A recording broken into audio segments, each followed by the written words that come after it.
Alright, so I'm gonna sit back here, and that's gonna annoy me because now that I'm sitting on my couch right now in my living room, and all I can see, I mean, I don't know what anybody else can see. I mean, as far as I know, I like holding my controller like this. It makes it look like a gun.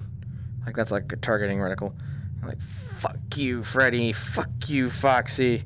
Fuck you, Chica. Fuck you, Bonnie.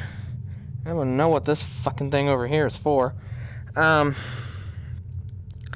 anyway, a lot of my subscribers may be aware of what Five Nights at Freddy's is, but some of them might not. And I'm always looking around because I just have this feeling that if I sit here for too long not selecting anything, shit's gonna happen. This right here should be the stage, I believe. So that's where Inkin, Blinkin, and Nod are standing, aka Freddy, Chica, and Bonnie. I'm not sure. I think over there is where Foxy comes out of. That's a Pirate Cove because he's supposed to be a pirate. So fuck all of y'all. Alright? Fuck all of y'all. Alright? This hologram controller can't keep up with how fast I'm actually moving the controller. So anyway, I like holding it like this. It just makes it seem like I have a gun, like pointed at shit. Like, fuck you guys. All right, so I'm just gonna give a brief overview because there are some people that watch my videos who are not the biggest gamers in the world. They just think I'm fucking funny because I'm fucking stupid. Boy, that I know it probably is not showing up on the screen, but it's like in my visor, it's popping up out of play area. It's like literally, I sit up, and I'm like this close to the. If I sit up, I feel like I'm this close to that screen. Okay, but then I have to look down to see everything, okay? But if I sit back on my couch, then it comes up out of play area again. And my couch is definitely not more than 7 feet away from where the damn PlayStation camera is, but whatever. We're just gonna roll with it. I'll just deal with that being on the screen. So, a lot of my friends that watch my videos, they're not the biggest gamers in the world. They game, but they're not the biggest gamers in the world. Especially they play more console than they do computer. So this is for them, just to explain Five Nights at Freddy's. Basically, what we're in for with this bullshit. Okay. The basic concept of Five Nights at Freddy's is basically Chuck E. Cheese gone horribly fucking wrong. Okay. So the basic idea in the games, and I don't know if they'll have the mini games or anything that serve as like half entertainment, half cutscene in the computer games. They help fill in like a lot of the backstory. But the basic idea, in reality, if you want to play the original, like 4 Five Nights at Freddy's games, I mean there are plenty of others, but if you want to play the original 4 in order of like when the events in the game take place, you would actually have to play. I just now noticed there's something behind that screen, like a little light. There better not be something back there waiting to jump out at me. But you would actually have to play Five Nights at Freddy's 4, then 2, then 1, then 3. It's confusing, but I'll give you the explanation for why. So the basic premise of Five Nights at Freddy's is you are a security guard hired to watch over Freddy Fazbear's Pizza at night, which is like basically it's kind of a dark and creepy version of Chuck E. Cheese. Like, if you were a kid and you thought those animatronics at Chuck E. Cheese were kind of creepy, this takes that shit to a whole new level. Okay? And, but that's basically the story here. And, in Five Nights at Freddy's 1, which is what we're looking at here, in Five Nights at Freddy's 1, you're hired to be the security guard. Your goal is to make it from nighttime until 6 o'clock in the morning. That's when your shift ends, and you're finally okay to go home. What a time for my fucking air conditioning to kick on and make a weird little noise that fucking makes me go, what the fuck? But anyway, the idea is that, though, where you are in the security office, you have this little camera set up, and we'll see it when we play Five Nights at Freddy's 1. By the way, I'm not very good at this, so expect me to get the shit scared out of me quite a few times. Oh god, what did I get myself into? Anyway, the idea of Five Nights at Freddy's 1 is that there are these 4 animatronics. We saw 3 of them at the title screen. And there's a 4th one. You keep seeing him pop up there in the back. That glowing... Yeah, right there. That's Foxy. And they're the animatronics that sing and dance and have fun for all the fucking people that come here. You know, they're great for parties and shit. But at night, they are allowed to go into what's called free roam mode, where basically the animatronics wander around the pizzeria at night, which frankly would sound like, you know what, wouldn't that be kind of a pain in the ass of every night? Like you know, every morning when you come in, you gotta like hunt the fucking pizzeria over just to figure out where the fuck these things ended up, you know? Like, okay, Chica's in the fucking bathroom, Bonnie's in the parts and service area, Freddy somehow damn near made it outside somehow, we don't know how the fuck he made it that far, and Foxy's in the damn security officer's booth, and I don't know how the fuck he got there, but, you know, that just sounds like it would be kind of pointless, but they explain it as, oh, they don't want their servos and motors and shit to lock up. Really, it's just an excuse to give these things more autonomy, because, spoiler alert, these fucking things are fucking possessed, alright?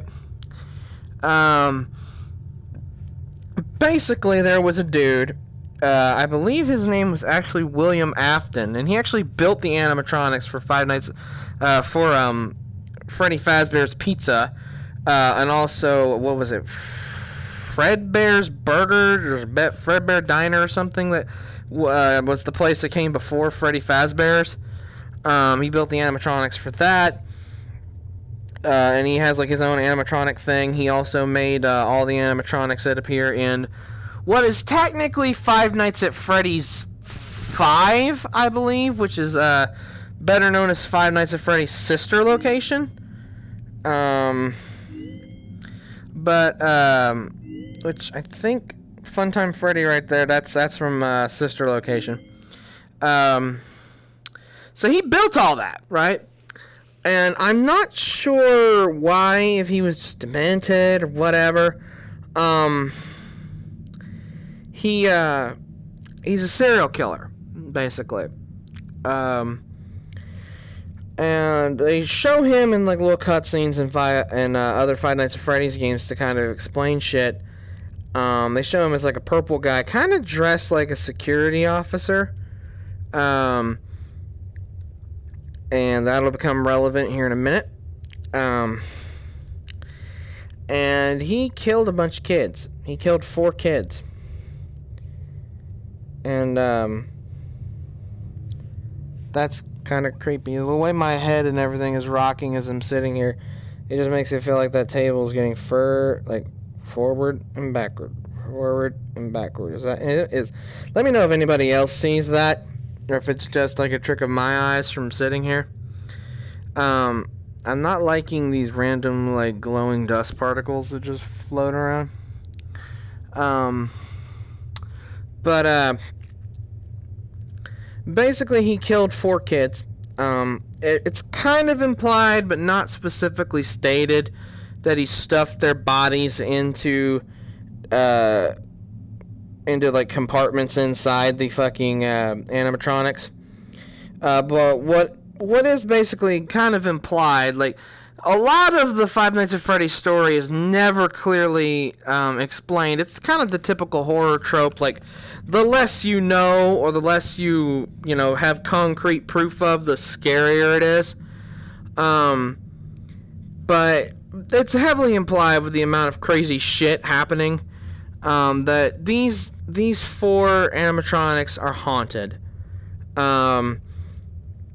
And at night, when the animatronics are in free roam mode, the spirits of these children are kind of active to do whatever they want, and they're kind of out for revenge. And basically, if they see any employees of Freddy Fazbear's there at night, when they're freely allowed to do whatever they want, yeah, you're a dead duck if they get to you. And I realized the problem of my living room being close to the window that leads outside, because I just hear this squealing noise, and it took me a second to realize it was a fucking car squealing its fucking tires outside. Fuck off, people. Why do I have to live on an active street like this? Fuck off. Anyway, so they basically want revenge, and if they see anybody, especially a security guard, they're coming after you, basically. And as you're playing this game, these fuckers are out to get you. So Freddy and Chica and Bonnie and Foxy, they're coming to kill you. And it's never shown how they do it. It's just like they jump scare the shit out of you, and then that's it.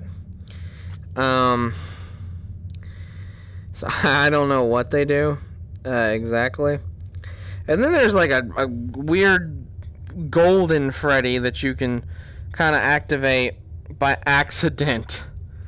It took people a minute to figure out how this fucking character like appeared, like a 5th animatronic. They're like, we don't know how the fuck we like summoned him.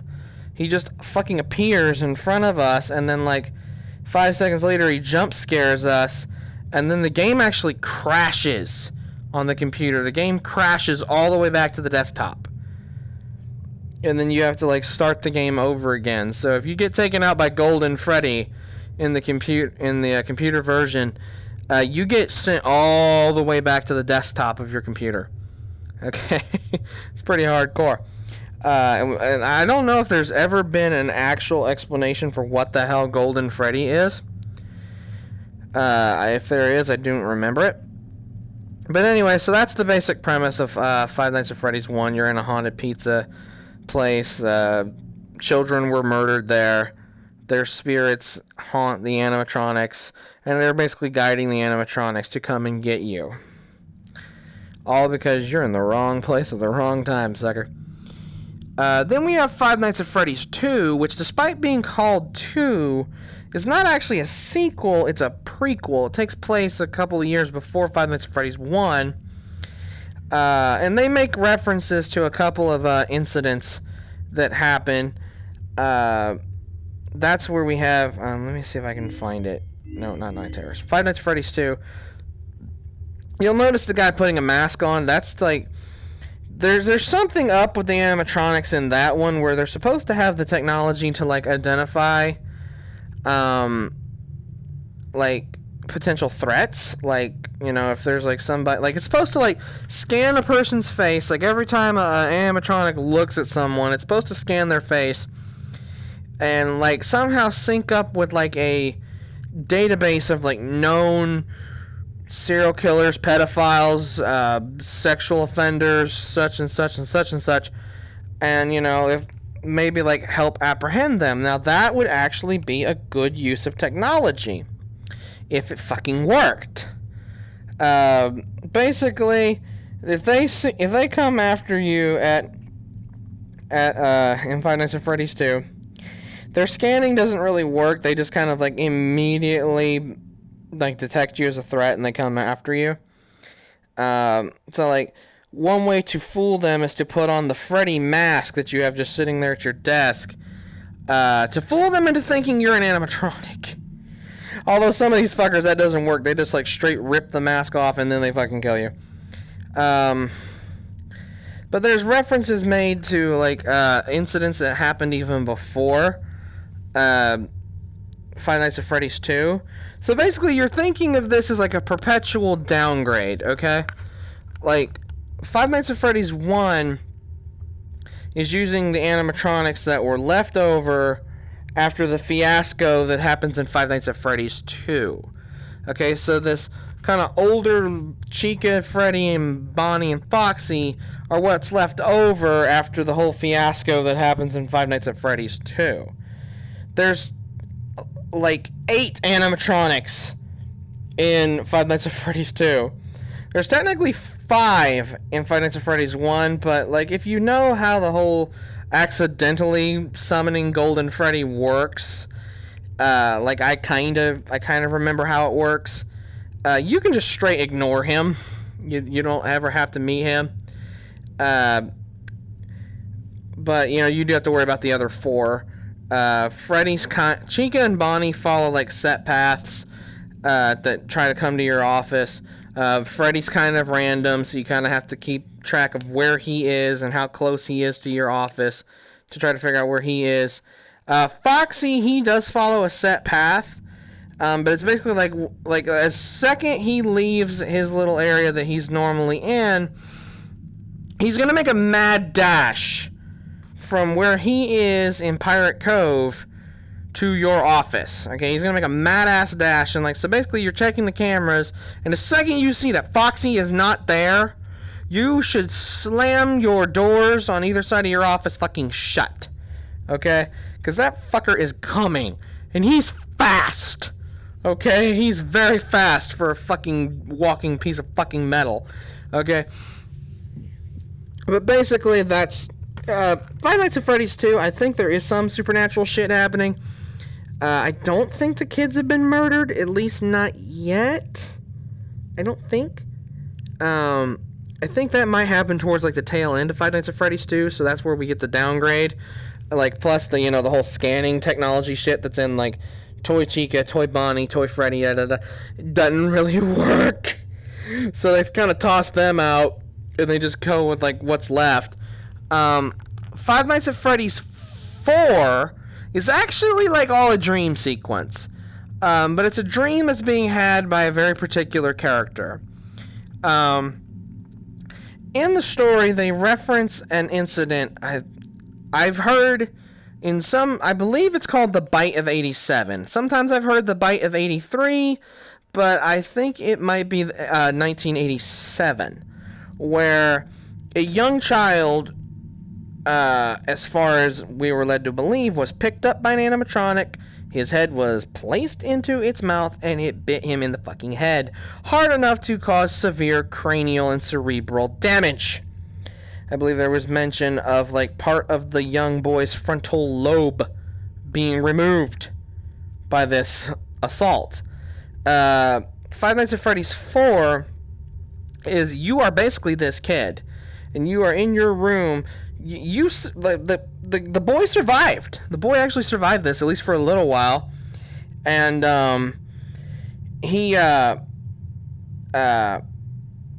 he's basically having nightmares night after night, reasonably so, of like these versions of the animatronics that have like huge teeth and metal spikes and claws and shit just coming out. They look like something out of like a twisted fucking heavy metal fucking album is what they fucking look like. But you kind of find out through playing Five Nights at Freddy's 4, it was not the animatronics' fault. It was actually these bullies that decided to play a prank on the kid, and they picked him up and they shoved him head first into the animatronic's mouth, and the animatronic's mouth servos just happened to go off, and that's what caused that incident. So like basically with all this crazy hauntings and these incidents and probably lawsuits and shit everywhere, they have to downgrade. So that's why we have the core 4 characters in Five Nights at Freddy's 1. Okay. So the Bite of 80, I believe it's the Bite of 87. That story is kind of told, like the aftermath of that story. Like the whole thing really is told in Five Nights at Freddy's 4, so you kind of have to play that. Then you have to play Five Nights at Freddy's 2, take place a couple years after that, and I think one of the reasons why the toy animatronics were given that facial scanning ability was to also like further point out this is not to be like fiddled with, because this is a soft little human child. You know, it's very soft and delicate. Be careful with this, because you are a, big, strong metal and plastic robot. You could hurt this soft little delicate creature. Okay? Of course, that fucking technology didn't work out. Then we have Five Nights at Freddy's 1. Then Five Nights at Freddy's 3. Okay? There's only one animatronic actually in it. Any other animatronics you see are all basically like ghosts. Okay? I don't know if they're the children's ghosts still, or some other crazy paranormal fucking manifestation. But there's only one animatronic actually in it. Okay? And that is Springtrap. Well, they don't show a picture of him, but the basic way to think of Springtrap is after the murders of those 4 children, they kind of possessed the animatronics, and they went after this fucker, right? The guy was still around. They went after him. He ran into a secret hidden room and got inside an old animatronic. Now, this animatronic had what was called the spring lock mechanism, okay? Excuse me, where if you flipped like a switch or something, it basically would turn the animatronic into more like a robotic suit that you could wear and manipulate freely. Well, this technology was very finicky, and there were like just a one false move could like flip the switch and it goes into animatronic mode. And when it does that, parts are, forced down further into, like, a different position. When this guy ran in and he thought he'd be okay by jumping inside the spring lock suit, he very quickly learned how this thing comes to be known as Springtrap. He gets inside this suit, and he's like, ha ha ha, you robotic bastards, you can't fucking get me now. Ha ha, I'm in this fucking protective suit that's as tough as you are. Ha ha, bring it on, bitch. And that's when he accidentally activates the device, and sharp-ass metal pieces get shoved into him. And because he's in this secret room, his body just stays there and decays, and he dies. And 30 years later, some people happen to bust down a wall in this bitch, because in Five Nights at Freddy's 3, it's basically implied that you are playing yourself, okay? You're still in the role of a security guard, but you're basically playing yourself, and you and your buddies are basically trying to make like a Freddy Fazbear's like horror attraction, built on like the stories of all the hauntings and the murders and all that shit. Which is kind of disrespectful if you really think about it. It would be like making like a fucking roller coaster out of. I didn't mean to do that, but it would be like making a fucking roller coaster. Like, say Jason Voorhees was real. It'd be like making a fucking roller coaster out of. Like, that takes you through, like, all the locations of different people he's killed. That would kind of be what that would be like. So it's really kind of disrespectful if you think about it. But that's what you and your buddies are doing. And you happen to knock down a wall, and that's where you found fucking Springtrap. And I guess nobody ever bothered to fucking clean this fucking rotten fucking corpse out of this fucking thing. Either that or they couldn't fucking open up the fucking suit to get it out. So I'm like, okay, wouldn't that fucking smell? This is a fucking body that's been in here dead for 30 fucking years. But of course, you know, as I believe the saying goes, is that evil never really dies. Mr.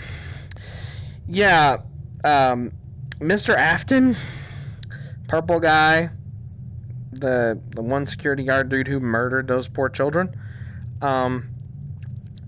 he possesses that Springtrap body that, you know, became his undoing. And basically now he's just like, I'm gonna kill whoever's around just because I can.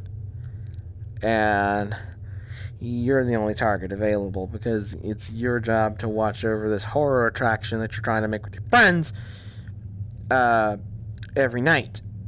That makes you the one and only target for this fucking psychopath. This fucking undead fucking psychopath. So, and then when you get to night 5 of that one, that's like one of the most epic endings. Because the fucking place catches fucking fire. So you're trying to survive. You're being hunted by a fucking undead murderer who's trapped inside of a horrific fucking robotic suit.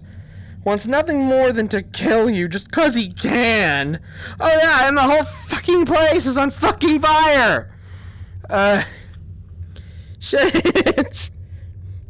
But basically, if you make it through that, then that is the final end of kind of the main story. I believe the Freddy Fazbear's Pizza Simulator or something like that kind of takes place after number 3.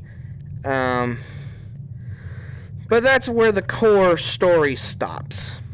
And then we have a sister location where you go to this place where all these animatronics that Afton built are.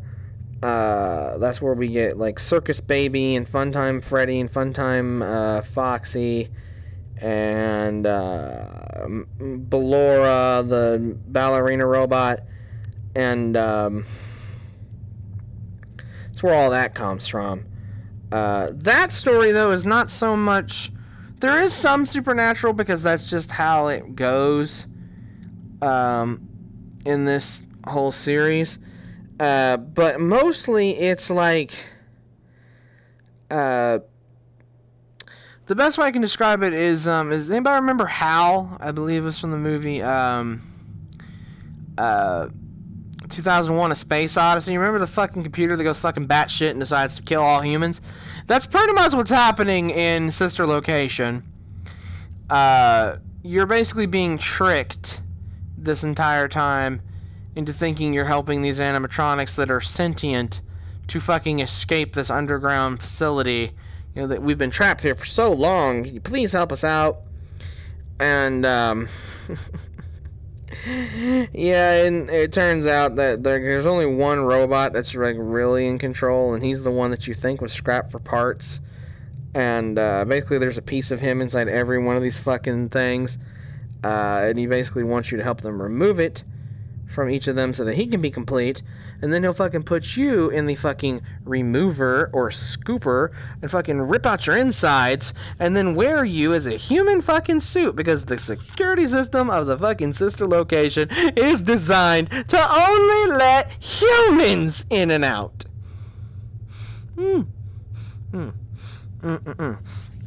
Yeah. So that's the fucked up shit we're dealing with. So let's go get the shit scared out of us.